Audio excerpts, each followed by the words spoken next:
What's up, everybody? It's Michael Geddes here. Comic-Con has come and gone. And what you see is what is left from the aftermath of months of organizing, preparing, and a pretty fun day overall. This is everything I pretty much brought. A lot of it is still here. I gotta be honest, it was a very much a learning experience for yours truly. I was not expecting such low volume of sales. I wound up selling toys that I found in just, yard sales and stuff like that, believe it or not. I thought like 50-cent boxes would go, I just was trying to dump stuff. Not so much. I had dollar books, took them out of the bags, just tried to dump them. Get rid of them for $1. Not so much. $3. I left them in the bags. Sold a couple of those. Sold a couple of the, maybe one of the Brave and Bolds. One Superboy maybe. One's World Finest. One Spawn. One Walking Dead. Maybe something out of the prices marked. I think I sold like an old Western, what was it? I'm blanking on what it was, but two miscellaneous. That was pretty much it. It really wasn't it was a $5 Marvel box over here. I even had a quarter bin box. You can see right there. And the last customer of the day, she bought I want to say she bought a stack, and I just gave it to her. Because that 25-cent box, that's like reader stuff. Like anything somebody wants to read is in that box. It's like indie and maybe a little DC, but nothing in there any significant value. So I just gave it all to her for a quarter. It was like, here, So lots of fun. I definitely, if I did it again, I would probably bring a lot more toys, because I realized a lot of the people that were walking by, they were like little kids with their families, and that's who bought the toys. I sold some Pops because I found them in a yard sale for $2 each. They were interested in those. They were interested in the Ninja Turtle toys in the box. I sold the Leonardo to a little 5-year-old, which was really cool. But yeah, nothing too significant. Didn't sell any big books and the prices marked or anything like that. It was just basically just a fun day, really. And I think I came away with $50 after we paid for the booth. But just fun, just a fun learning experience. And I definitely would say I'd do it again. I had a fun day with Chuck. We worked the booth together, and just got to talk to a lot of cool people. But I did buy some books in the meantime, since then, just kind of over the last couple of months. I usually like to just do a quick recap of what I got. I do have this thing going out. This is a CGC shipment to... Oh, this is a shipment to CGC, rather. And I think I showed these off in the last video. It's going to be X-Men 4. Hoping to get a 9.4 to a 9.6 on that. X411, one of my favorite comic books of all time, just because of the Liefeld cover with the Deadpool on it. That might come back a 9.6, 9.4, 9.6. I'm crossing my fingers for a 9.8. And then I put Wolverine 17, which is that cool John Byrne cover. It's kind of an orangey cover with the brown and yellow costume that he wears. I just had really nice copies of those, and I don't know if you've ever done a CGC membership, but I do the mid-grade tier, the mid-tier, and I get I paid $120 for it, and I get $150 in credit. And after I did the X-Men 266, which came back in the 9.6, I still had some stuff left over, and I am getting less and less interested in grading. If you feel differently, let me know in the comments, but I want my books so I can read them. And I'm not really a stickler on grades. So, I do have my collection of graded books. I know I've said this a few times. But they're few and far between. And, mainly because there's a lot of books out there that I just don't want to grade, because I've read it so many times. I've got, Vampirilla #1, from 1969. I don't want to grade that book. The art is amazing. And, sending it off and putting it in the mail, it's a little scary to me, and then getting it there and then getting it back and it being in this encapsulated thing for the rest of its life, it doesn't sound entertaining to me. Like, I want to be able to read it. So, you know, maybe one day, but like, there are certain books I will grade. Don't get me wrong, 9.8s, 9.6s, stuff like that. Like, I'm not going to mess with it. If I got a Vampirilla 1996 and a 9.8, I'm not going to mess with that. So anyway, I know I've rambled on enough. Found this in, I go to this place called Oddballs in town. I love Oddballs. They just got robbed for a bunch of Pokemon cards, and they have all these signs up all over the store about this guy who broke in there and stole their Pokemon cards. So, yeah, I've been trying to watch out on Facebook Marketplace and Craigslist for anybody selling anybody selling some suspect Pokemon cards. And that's in Richmond, Virginia, down here on Broad Street in Henrico County. But I saw this. I don't think I paid a lot of money for it. I think I paid like $5. Got the sticker still kind of stuck on there. Paid $5 for it, I think. Probably, maybe not even that, but just a cool cover like that. Something about the lady down there in the bottom. I don't know. Cool cover. And I'm a sucker for the old Detective Comics logo.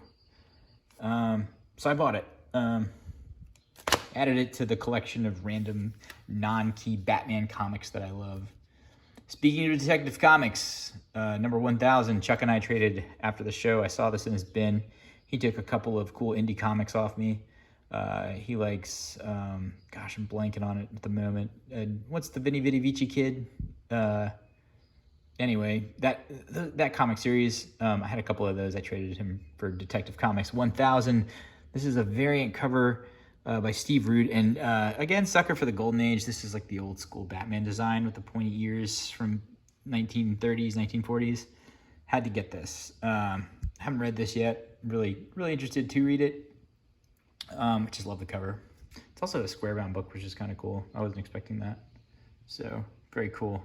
Very cool. A lot of people I got asked about this at Comic-Con a lot, and I didn't even bring this because I told them, I was like, this is my own personal copy. If I find Archie Sonic, I mean, at this point, I'm going to buy it. There's a lot of buzz about it, and not so much about key issues. These comics were in terrible shape when they were, handled, when younger readers had them, whenever they were published. This is the Sega 32X game adaptation. And I think they're all newsstands, so there's nothing really special there.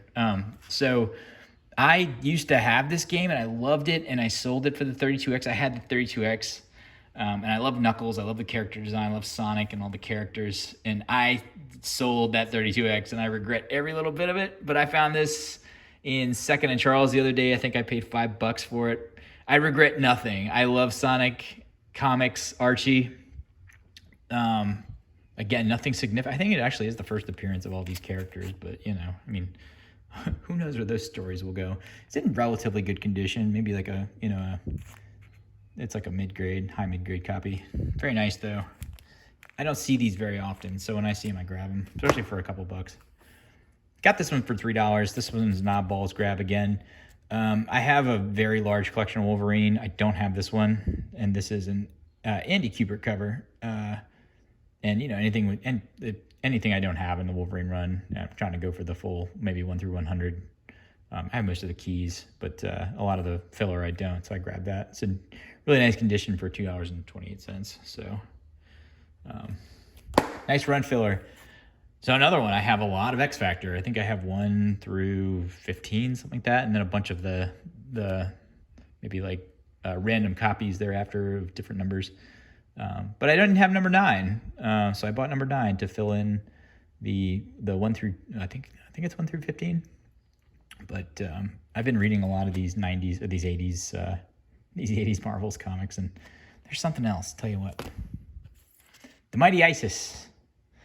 Don't know why I grabbed this. Just thought it was cool. Cool character design, cool logo. It's a DC. It's a number 5. It's Bronze Age, so you gotta love that. So. Grab that. Don't ask me why, I just liked it. Bought this one off Chuck. I was really excited about the cover, really into Moon Knight. This is Fist of number 1, A New Beginning, and I think this was a miniseries. Don't know much about this, but I'm excited to read that too. And then we have Night Thrasher #1. And if you don't watch my channel, you're probably wondering why I bought this. I've been accumulating for maybe over a year, 2 years now. I'm really into the chrome covers, or the gimmick covers. And I've just been putting together a random run of gimmick covers. So I'm going to put that in there with that. I think I got it for $1 or something like that. But yeah, anytime I see a chrome cover that's flashy and shiny, I go for it.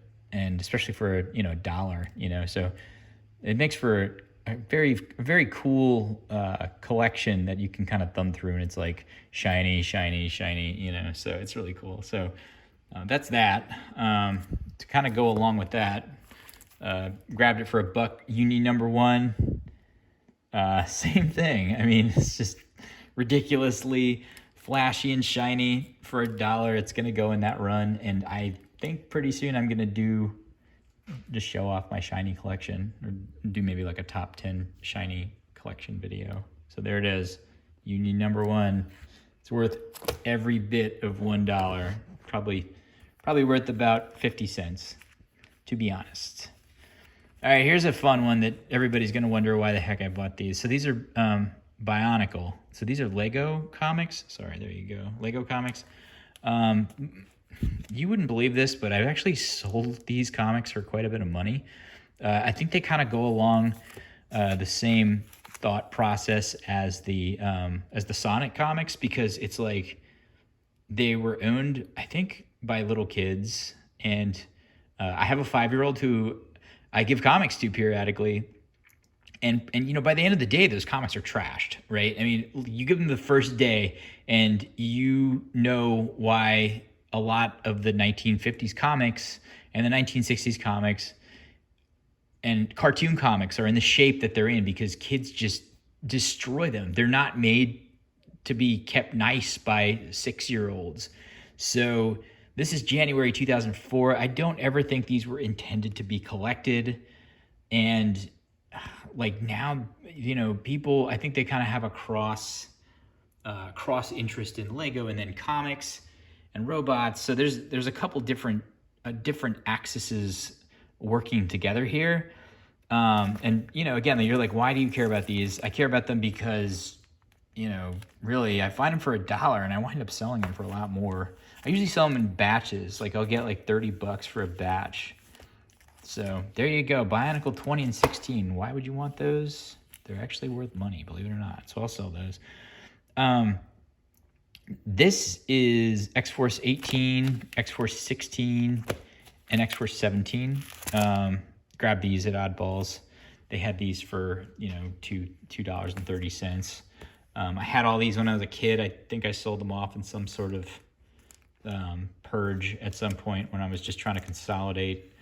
I wanted them back because they're Greg Capullo, which is awesome.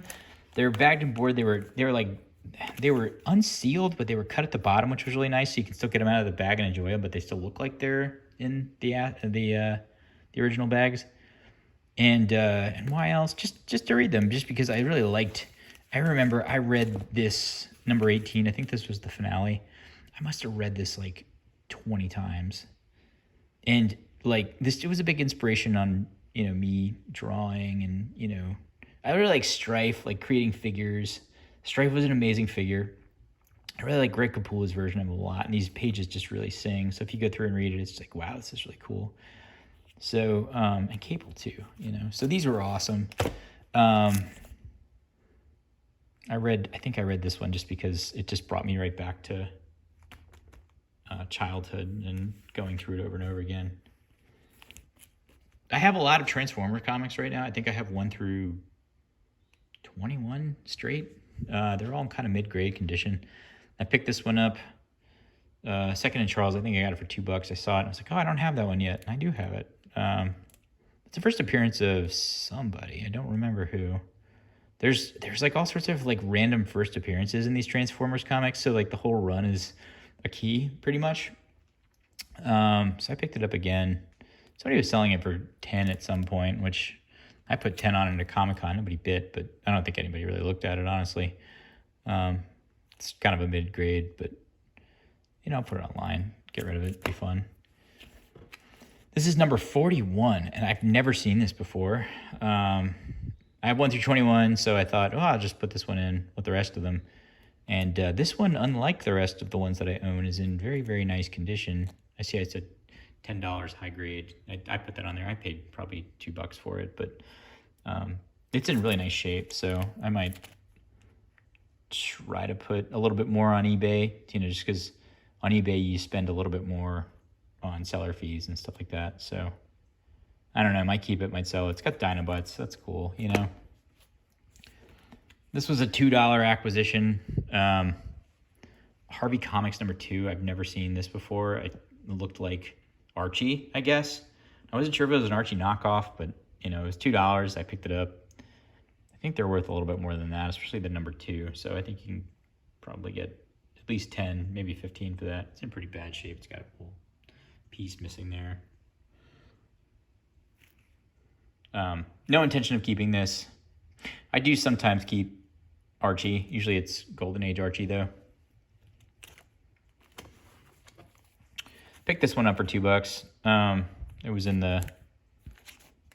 like a dollar bin somewhere. I don't remember where, but I remember seeing it and being like, oh, that's the first Midnight Suns. So for $2, I picked it up. I put 10. It's a Joe Kubert cover too, which is really cool.